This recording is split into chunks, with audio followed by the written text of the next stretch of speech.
आज हम बात करेंगे यूपी बोर्ड के बारे में।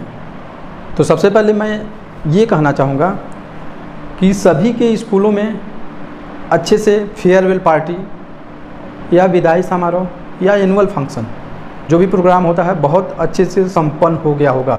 यूपी बोर्ड के बच्चों का विदाई बहुत अच्छे से हो गया होगा, होना भी चाहिए। लड़के 2 साल मेहनत किए हैं पढ़ाई के लिए, क्या 2 साल जो मेहनत किए हैं वही सब कुछ है? नहीं, अब ज़्यादा खुश होने वाली बात नहीं है। सबसे ज़्यादा संघर्ष तो अब है, यूपी बोर्ड की परीक्षा में है। तो अब जो आप 2 साल पढ़े हैं, जो भी पढ़े हैं, अब उसका कैसा किस तरह हम सदुपयोग करेंगे इस परीक्षा में, उसके बारे में आप नहीं सोच रहे हैं। आप विदाई समारोह में सम्मिलित होकर के हर्षोल्लास होकर के प्रोग्राम करके खुश मत होइए ज़्यादा। जिस काम के लिए आप एडमिशन लिए थे 9th में, जिस काम के लिए आप एडमिशन लिए थे 11th में, उसका परिणाम देने का वक्त आ गया है। अब उसका परिणाम कैसे देंगे? आपका माइंड नहीं जाएगा वहाँ पे रीड करने के लिए।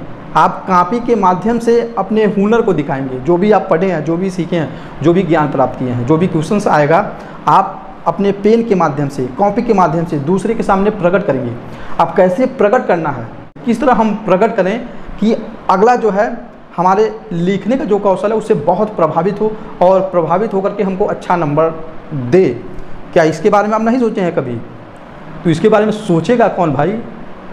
आप ही नहीं सोचेंगे कि किस तरह हमको उसमें लिखना है, किस तरह प्रेजेंट करना है, कि अगला हमारे शब्दों से, हमारे वाक्य से, हमारे जो भी उसमें पैराग्राफ लिखेंगे, जो भी क्वेश्चंस का आंसर देंगे, उससे प्रभावित होकर के हमको नंबर दे।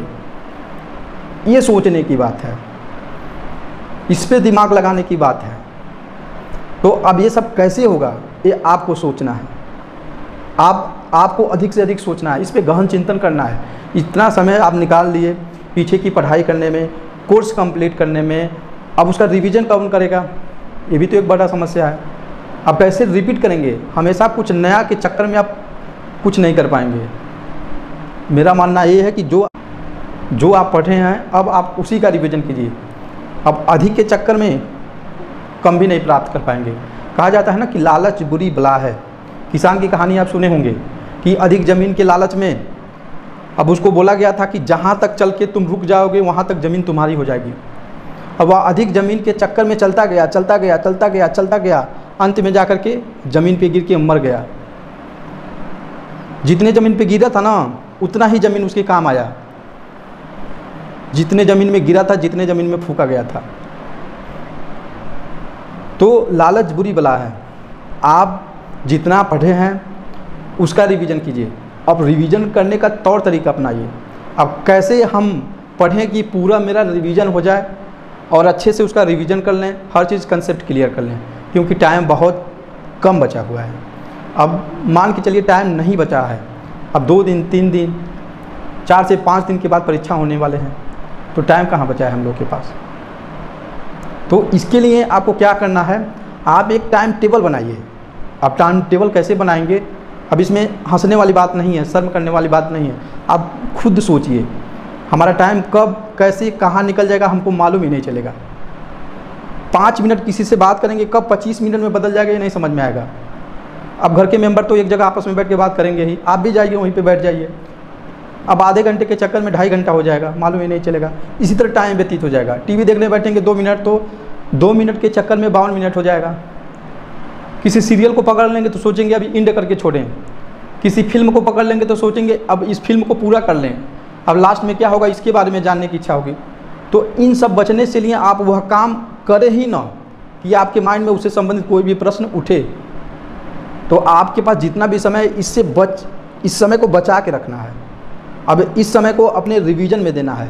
आप एक टाइम टेबल बनाइए, कब सुबह उठते हैं, कितना समय हिंदी पढ़ेंगे, मैथ पढ़ेंगे, साइंस पढ़ेंगे, अंग्रेजी पढ़ेंगे, एसएसटी पढ़ेंगे, किस सब्जेक्ट पे कितना समय देना है, कौन सा स्ट्रांग है, कौन सा वीक है, ये आपको समझ में आता होगा अच्छे से। तो आप उसी के अकॉर्डिंग एक टाइम टेबल बनाइए। कितने समय हमको खाना है, कितने समय ब्रश करना है, कितने समय फ्रेश होना है, कितने समय गेम खेलना है। खेलने की बात कर रहे हैं आपके एंटरटेनमेंट के लिए। तो हर चीज़ का एक निश्चित टाइम टेबल बनाइए और उसी के अकॉर्डिंग चलिए। 100% आपका टाइम का सदुपयोग होगा। बोर्ड की परीक्षा में। मुझे तो बच्चों से बहुत लंबा अनुभव है, लगभग 12 साल हो गया बच्चों के बीच में रहते हुए। अब उसमें हमने बच्चों के मन को नहीं लेकिन उनके माइंड को रीड किया है। बहुत सारे ऐसे भी बच्चे होते हैं जो बहुत कम समय में बहुत अच्छे से समझ पाते हैं, और बहुत सारे बच्चे ऐसे होते हैं जो बहुत अधिक समय में बहुत छोटी सी बातें नहीं समझ पाते हैं। तो आप किस लेवल के स्टूडेंट हैं उसी के अनुसार आपको मेहनत करना पड़ेगा। हम दूसरे को मत देखिए कि वो घूम रहा है तो हम भी घूमें। हो सकता है उसका पूरा कंप्लीट हो, तैयार हो, जब हम घूम रहे थे क्रिकेट खेल रहे थे वो पढ़ रहा हो। अब एग्ज़ाम का टाइम आया है तो एकदम निश्चिंत हो अच्छे से, क्योंकि उसकी पहले से तैयारी है।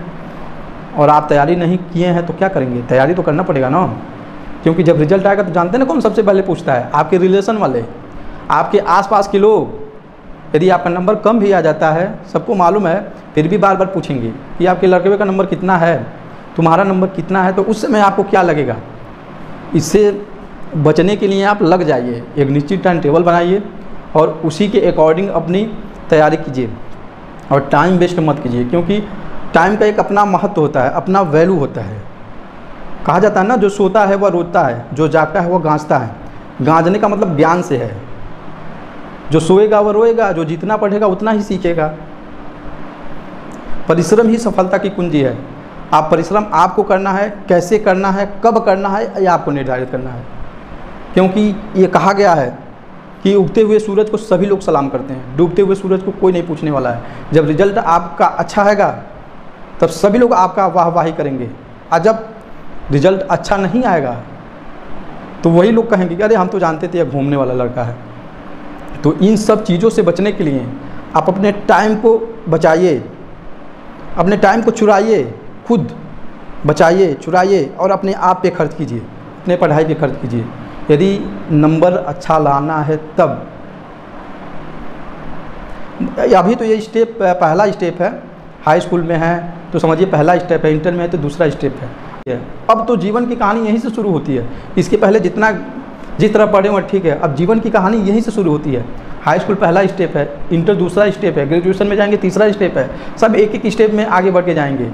देख रहे हैं ना कितनी बेरोजगारी है। 500 वैकेंसी निकल रहा है तो 5 लाख फॉर्म पड़ रहा है। सोच लीजिए, यदि एकेडमिक मेरिट पे चला गया तो और हालत ख़राब हो जाएगा आज के सिचुएशन में। ऐसे में तो सबसे बड़ी बात यह है कि 30 नंबर हाई स्कूल में एक्स्ट्रा मिल रहा है आप लोग को, 70 पे वर्क करना है। पहले सोच लीजिए 100 पे वर्क करते थे लोग, आपको 70 पे वर्क करना है। इंटर में भी बहुत सारे सब्जेक्ट हैं जिसमें प्रैक्टिकल में 30 नंबर दे दिए जाते हैं, मिल जाते हैं। तो आपको 70 के अकॉर्डिंग मेहनत कीजिए और अपने आप को प्रूव करने का प्रयास कीजिए। जितने समय भी आपका एग्ज़ाम चल रहा है, 20 दिन, 25 दिन, 1 महीना, तो इतने समय के लिए अपने आप को बचा के रखिए। एक प्रकार से अपना खुद सुरक्षा कीजिए कि हमारा टाइम जो है बहुत कीमती है, हम कहीं बेफजूल, निरर्थक कहीं अपना टाइम वेस्ट मत करें। क्योंकि एक एक मिनट, एक एक सेकेंड, एक एक मिनट बहुत कीमती है, ये समझ लीजिए। तो अब ज़्यादा कुछ नहीं कहेंगे, आप खुद समझदार हैं और आपको क्या करना चाहिए क्या नहीं करना चाहिए ये आप खुद सोचते समझते हैं। और हो सके तो वीडियो अपने दोस्त के पास भी शेयर कीजिए जो हाई स्कूल में है या इंटर में है। एक बार उनको दिखाइए इस वीडियो को, ठीक है। आप लोग अपनी पढ़ाई शुरू कीजिए और रिजल्ट आएगा तो हम बात करेंगे, कमेंट करके बताइएगा।